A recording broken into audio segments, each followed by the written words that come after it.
Halo semuanya, perkenalkan nama saya Gevi Raulia Najwa dengan NIM 2107019. Nah, di sini saya akan menjelaskan tentang sistem pernapasan.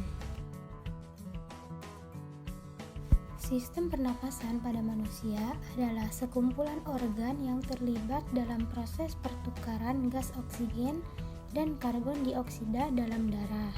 Yang selanjutnya yaitu ada anatomi sistem pernapasan.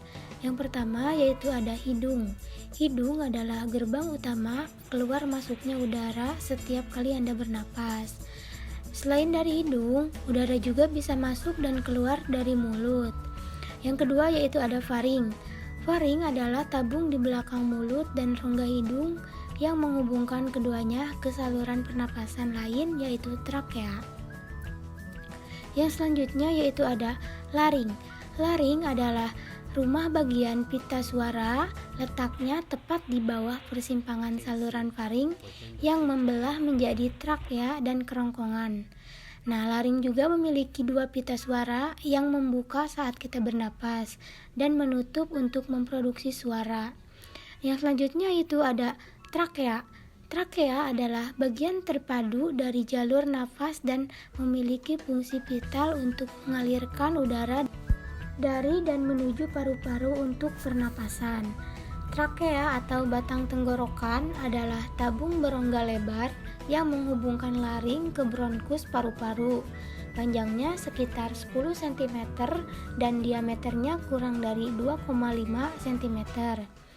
Nah, yang selanjutnya itu ada bronkus. Bronkus adalah saluran yang menghubungkan antara trakea dan paru-paru. Dalam hal ini, bronkus berfungsi mengantarkan udara dari saluran nafas atas ke dalam paru-paru sekaligus mengeluarkan dari paru-paru. Bronkus akan membawa udara yang kaya oksigen ke kantung udara alveolus. Nah, yang selanjutnya yaitu bronkiolus. Bronkiolus adalah cabang dari bronkus yang berfungsi untuk menyalurkan udara dari bronkus ke alveoli. Nah, selain itu, bronkiolus juga berfungsi untuk mengontrol jumlah udara yang masuk dan keluar saat proses bernapas berlangsung. Nah, yang selanjutnya yaitu proses pernapasan manusia. Proses pernapasan manusia ini terjadi ketika seseorang menghirup udara melalui hidung atau mulut.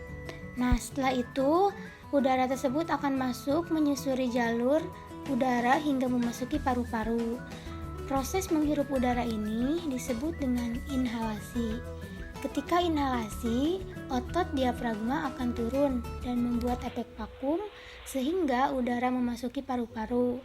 Urutan setelah memasuki hidung adalah memasuki kerongkongan, trakea, bronkus, bronkiolus, dan alveolus. Dalam paru-paru yang sehat terdapat sekitar 600 juta alveolus. Kemudian di alveolus inilah terjadi pertukaran oksigen yang dihirup dengan karbon dioksida untuk dikeluarkan. Karbon dioksida merupakan hasil sisa metabolisme sel setelah oksigen yang sebelumnya dibawa. Selanjutnya yaitu ada proses respirasi. Yang pertama ada ventilasi paru, yaitu pernapasan yang menyangkut pergerakan udara masuk dan keluar paru. Yang selanjutnya itu ada difusi paru, yaitu proses pertukaran gas yang terjadi antara lingkungan luar dan darah serta pertukaran gas di dalam jaringan tubuh. Difusi akan terjadi dari daerah konsentrasi tinggi ke rendah, yaitu dari kapiler darah ke alveoli. Yang selanjutnya itu ada transportasi gas, merupakan proses pendistribusian oksigen kapiler ke jaringan tubuh dan karbon dioksida jaringan tubuh ke kapiler. Selanjutnya itu ada perfusi, yaitu proses di mana darah deoksigenasi mengalir ke paru dan mengalami reoksigenasi, atau dapat dikatakan sebagai sirkulasi darah di dalam pembuluh kapiler paru.